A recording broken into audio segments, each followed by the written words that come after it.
water, earth, fire, air. Only the Avatar mastered all 4 elements. Mother used to tell me stories about the old days, the time of peace, when the Avatar kept balance between the Water Tribes, Earth Kingdom, but that all changed when the Fire Nation attacked. He vanished, vanished, vanished.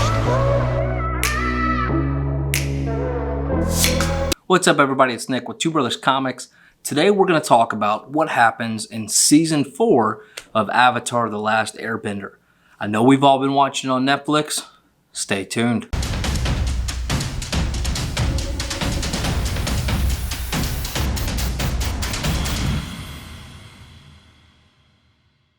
So right after I found out that Netflix had brought Avatar: The Last Airbender on, what did I do? I immediately went through, binged all 3 seasons, and then I realized what happened. They left you on a huge cliffhanger, and I wanted to know what happened next. And fortunately for me, and fortunately for you guys, they actually put out a comic book that picks up right where they left off. Season 4 is what I'm calling it, and it's in a wonderful oversized library edition, Avatar: The Last Airbender, The Promise.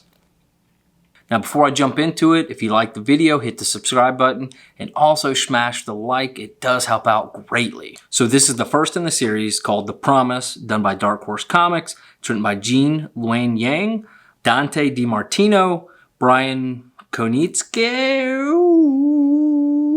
and the art is by Gurhiru. God, that was awful. My apologies. So this is a 3-part story. It can be purchased separately, but I decided to go ahead and go with this oversized library edition. It's $39.99, but obviously if you pick it up on Amazon or you wait till Barnes & Noble has a buy 2, get 1 free, it's, about 30 bucks. And I'll leave a link for that down in the description below. Now, this book itself is an amazing quality, okay?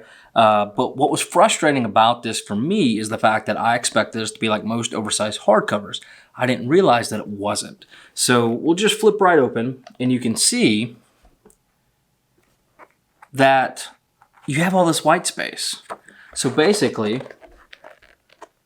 you're just getting this hardcover, but not taking up the full real estate of the book. But what they do provide is a lot of commentary on the side, some additional details, some story, and that I did really enjoy because I love to get to hear from the artist and the writer how difficult it was, or kind of what the thought process was on trying to capture the bending in the book, making sure certain dynamics really matched the series. And that is one thing I absolutely love, is the effort that went into this, right? So we went from one medium at a TV series to a comic book medium. And thankfully for them, because it was a cartoon and it was done very, almost in a flat way, right? And that translated extremely well. So as I read this, it was basically like watching the show on Netflix. You really didn't miss a whole lot, especially if you read it right after watching. You still have their voices in the head. So when you're reading Aang, in your mind, you're really getting that full experience. So at the end of Avatar: Last Airbender Season 3, Avatar Aang defeats the Fire Lord and everything's supposed to be solved. But it's not, right? We know that. We know this is not going to end. It's just not meant to be. If it was supposed to just be peaceful forever, then obviously there's no need for him to exist or the story, etc. But what happens is they sign an agreement saying, Fire Kingdom folks, they're all going to go back to the Fire Kingdom and the world's going to be peaceful. Everything's great.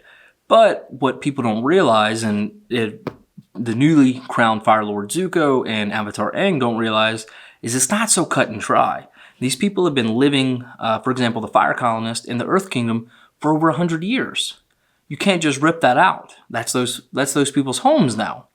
And that's kind of what this story is about, okay?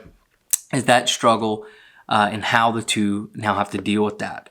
And The Promise is something between Avatar Aang and Fire Lord Zuko. Now, Zuko's biggest fear is becoming his father. So he made an agreement with Aang. I don't want to spoil what that is, but definitely check that out. Now, Zuko starts to doubt himself when he starts to realize that he can't ask his people to up and leave where they've been and call home for decades and decades and decades. And Avatar Aang, obviously, he's not into that, right? He made the promise, they signed the agreement, he wants to stick to it. So Aang is worried that now Zuko is becoming like his father, and Zuko is questioning himself, but still trying to look out for what's best for his people. Now, what's cool about this is you can really see what they're starting to do here. They're starting to bridge the line from Avatar The Last Airbender to Korra. And one of the ways they do that is actually through Toph, her first metal bending school. So that's a pretty cool thing that they throw in here. It's kind of a side story talking about her first metal bending school and some of the first folks that do that because we know that's a big piece in the Legend of Korra. We also start to see Aang and Katara start to develop their relationship. We know in Legend of Korra, they end up being married. They have a son who goes on to teach Korra herself. But this really starts to kind of begin that, right? And that's really what was cool about this is you get to see the continuation of the story. You get to see where the beginnings of the story are with the Fire Colony and the Earth Kingdom. You really get to see how that ultimately ends up turning into Capital City within the Legend of Korra. So I think that's kind of neat that they had a direction they knew they wanted to go because of Legend of Korra, and they kind of got to bridge that gap, and I think they do it in a wonderful way. Now, overall, the story was fantastic. It definitely held its own against the TV show, and honestly, if everything was just in the book, I would still read it. In fact, I have the rest of them here. I'm missing just one, and as I read through those, if you guys like this video, I'll continue to do this kind of review on those. So let me know if you like it down in the comments. Let me know by hitting that like button. And do me a favor and go ahead and subscribe if you're into this kind of thing. And turn on the notification bell so you can see when those next ones come out. And at the end of the video, I'm going to show off the book a little bit more, show some of the pages so you can see the artwork, and show off some of the back so that you can really start to see some of their artwork and their design. And like I said, for 30 bucks, all 3 stories, you can't beat it. Definitely check it out in the link below. And as always, guys, collect your way.